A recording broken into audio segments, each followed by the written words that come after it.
This episode is part of the Stoic Apex architecture of self-command, a philosophical series for men navigating modern pressures, work, ambition, relationships, leadership, and identity. These are not motivational talks. They are instruction manuals for self-command. This episode is about triggers. Not emotions. Not sensitivity. But the precise moment a man loses authority over himself, and often doesn't realize it until damage is already done. Reorientation.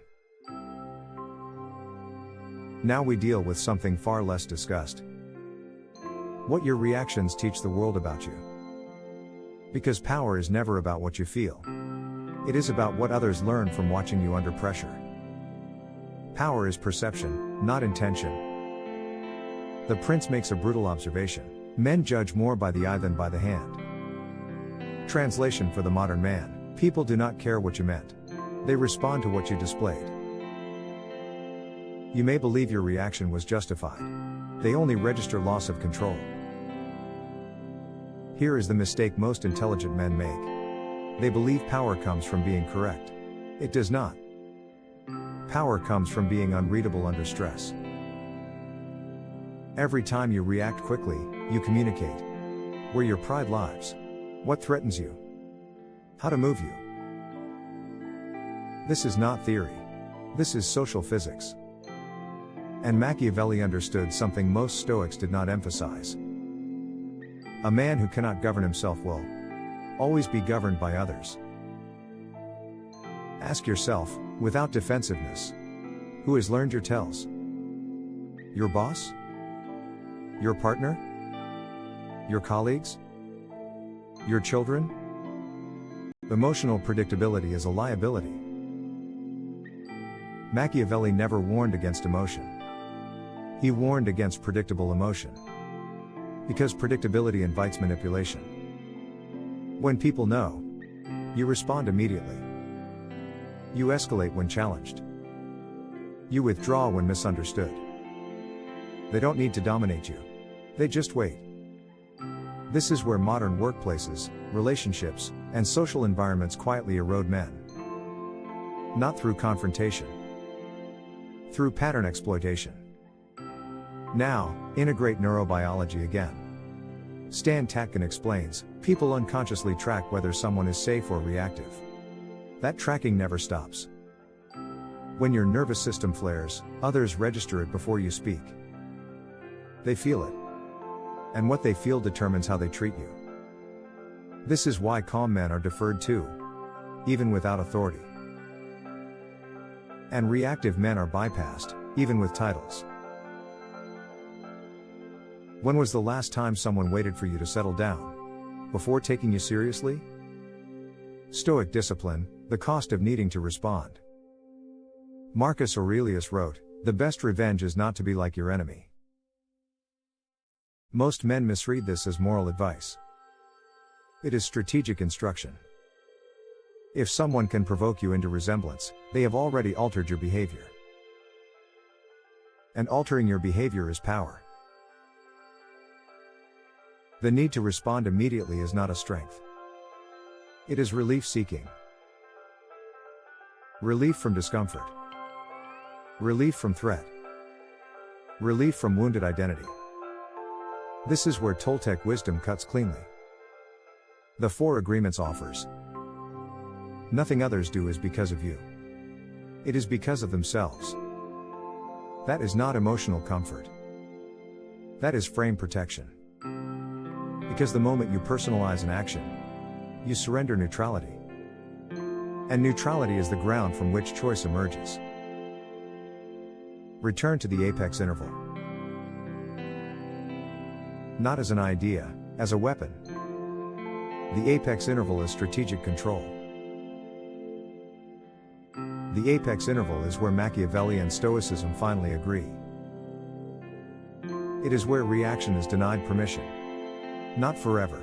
Just long enough. Long enough to ask, is this moment asking for clarity, or relief? Is responding now increasing leverage, or burning it? If I say nothing, what happens next? Most men fear silence. Because silence feels like loss of ground. In reality, silence often forces others to reveal themselves. A man who does not rush cannot be rushed. A man who does not chase clarity cannot be dragged into confusion. Ask yourself, when you stay silent under pressure, do people lean in, or escalate? That answer tells you everything about who holds the frame. Modern application. Work, relationships, and leadership. In the office, the man who reacts emotionally to urgency becomes the container for chaos. The man who pauses becomes the filter. At home, the man who matches emotional intensity becomes another nervous system to manage. The man who regulates himself becomes the anchor. In leadership, authority does not come from decisiveness alone. It comes from decisiveness without agitation. This is what Tatkin calls secure functioning. The regulated individual becomes the reference point for others. That is power without dominance. Leadership without noise. And Machiavelli would agree, quietly. Because the most effective ruler is the one whose presence stabilizes the room.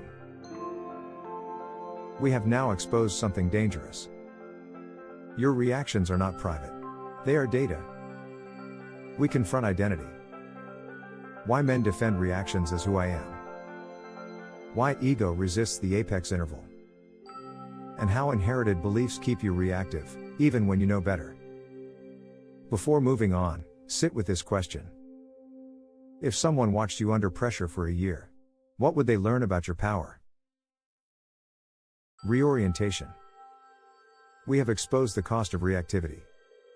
Not emotionally, strategically. Now we address the deeper question. Why do intelligent men defend the very reactions that weaken them? The answer is not emotion. It is identity. The hidden agreement. Don Miguel Ruiz writes in The Four Agreements. The real problem is not what we do, but the agreements we have made with ourselves. An agreement is not a promise. It is a self-definition. Most men carry silent agreements like, if I'm challenged, I must respond. If I'm disrespected, I must correct. If I stay silent, I lose. These are not truths. They are contracts. And once a contract is signed, behavior follows automatically. This is why reactivity feels justified. Because breaking the agreement feels like identity death. When you react, what identity are you protecting? Ego is a defense system. Carl Jung observed, until you make the unconscious conscious, it will direct your life and you will call it fate. Ego is not arrogance. Ego is self-protection under threat. When your identity is questioned, competence, masculinity, respect, worth, your nervous system activates. Tatkin explains this in attachment terms. Threats to identity activate the same systems as physical danger. Your body does not distinguish between social humiliation and physical risk. So when you react, you are not defending an idea. You are defending belonging. And belonging feels like survival. This is why logic fails in the moment. This is why men say things they later regret. This is why Stoic discipline must operate before identity speaks. Ask yourself, slowly, what part of me feels endangered when I'm triggered? Machiavellian clarity, identity is a lever. Machiavelli never used the word ego. But he understood identity leverage perfectly. A man whose identity is rigid is easy to move. A man who must be seen a certain way can be provoked into error. When others know, you cannot tolerate being questioned. You must correct misunderstandings. You require recognition. They don't attack you directly. They touch the identity. This is why seasoned manipulators rarely insult. They imply. They delay. They withhold. They question indirectly. And the man who reacts reveals himself. Power is lost not through defeat, but through self-disclosure under pressure. Ask yourself honestly, what do people learn about you when you're silent? Stoic discipline, detaching from the role. Marcus Aurelius wrote, "You have power over your mind, not outside events. Realize this, and you will find strength." But that power only exists if you are not fused with the role you're playing. Role fusion sounds like, "That's just who I am. I don't let people talk to me like that. If I don't speak up, I'm weak." Stoicism demands something harder, the willingness to outgrow the role. Not suppress emotion. Not deny reaction. But to observe identity as temporary clothing. This is where the apex interval deepens. It is not just a pause. It is role separation. Impulse says, defend the image. The interval asks, which image? And why? That question alone dissolves most reactions. Toltec reframe, you are not the agreement. The mastery of love offers a line many men overlook: we suffer because we believe the lies we tell ourselves. Most reactivity is not anger. It is belief maintenance. Beliefs like, if I don't assert myself, I disappear. Respect must be enforced immediately. These beliefs once protected you. They are now outdated. And outdated agreements generate unnecessary conflict. Freedom does not come from winning arguments. It comes from breaking contracts that no longer serve you. Ask yourself, carefully, which agreement am I still honoring? Even though it keeps costing me peace, respect, or leverage? Integration, identity without defense. A man without rigid identity is not weak. He is hard to manipulate. Because nothing needs defending. He can listen without collapsing. Remain silent without shrinking. Respond without urgency. This is the quiet strength younger men rarely see modeled. And it is why Stoic Apex exists. Not to make you passive, but to make you unmovable. We exposed biology. We exposed power. We exposed identity. Now we integrate everything into the apex interval. At work, in relationships, in leadership, under sustained pressure. Not as philosophy, as daily practice. Before we move on, hold this question. If you stop defending your identity, what would finally become possible? Reorientation. We identified the biological trigger. We traced the power cost. We exposed the identity contract. Now we do the only thing that matters: apply it. Not in theory. Not in solitude. But in the real arenas where men are tested. Work. Marriage. Leadership. Fatherhood. This is where philosophy either becomes command, or remains decoration. The apex interval is a daily practice. The apex interval is not a meditation. It is not a personality trait. It is a trained interruption. Here is the sequence, exact and repeatable. Notice the surge. Tight chest. Fast thought. Emotional heat. Name it internally, threat response. Pause the body. Slow the breath. Lower the shoulders. Unclench the jaw. Ask one question: is this clarity, or discomfort demanding relief? That's it. Most men fail not because this is complex, but because they refuse to look weak internally. For 3 seconds. But those 3 seconds are where your authority is powerful. Ask yourself, when pressure hits, can I stay with discomfort long enough to choose? Work, leadership without reactivity. In professional environments, reactivity has a disguise. It's called urgency. Emails marked ASAP.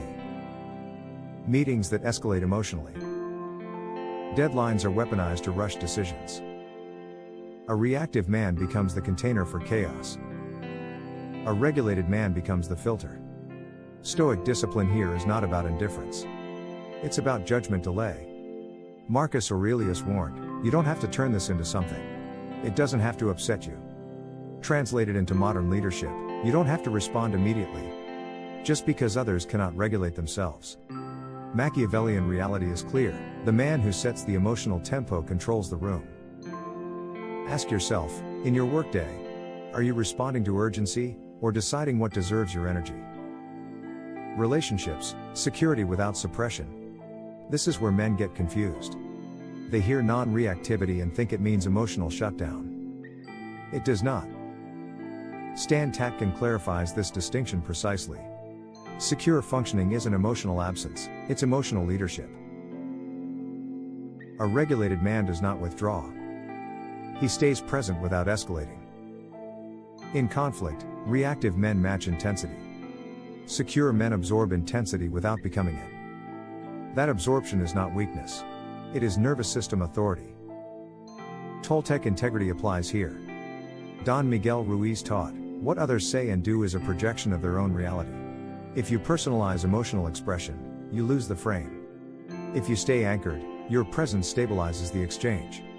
Ask yourself quietly, in moments of tension, do I try to win, or do I try to regulate the space? Only one of those creates long-term desire and trust. Fatherhood and transmission. Children do not learn from lectures. They learn from nervous systems. A father who reacts explosively teaches fear. A father who withdraws teaches instability. A father who regulates teaches safety. Stoicism here is not emotional hardness. It is modeled restraint.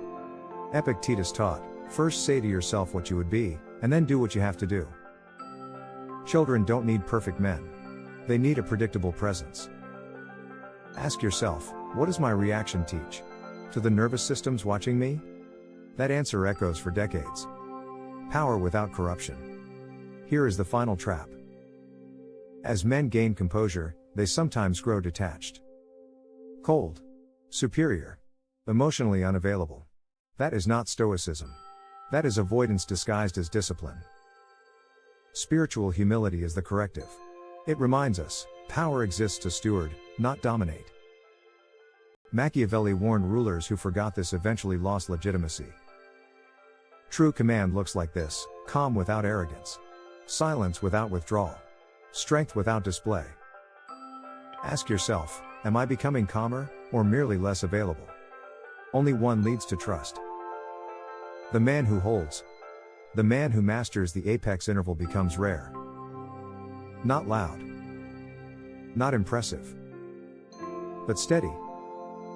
He is not pulled by mood. He is not rushed by pressure. He is not baited by implication. And because of that, people defer. Conflict shortens. Trust accumulates. This is not dominance. It is containment. And containment is the highest masculine skill. If you are serious about mastering this, do not rush to the next idea. Practice the pause. Practice the breath. Practice choosing clarity over relief. If you return here, return as a man training judgment, not chasing motivation. Subscribe. This channel is for men who prefer command over comfort. Emotional sovereignty isn't loud. It's quiet. And it's rare. If you're building that kind of strength, stay here.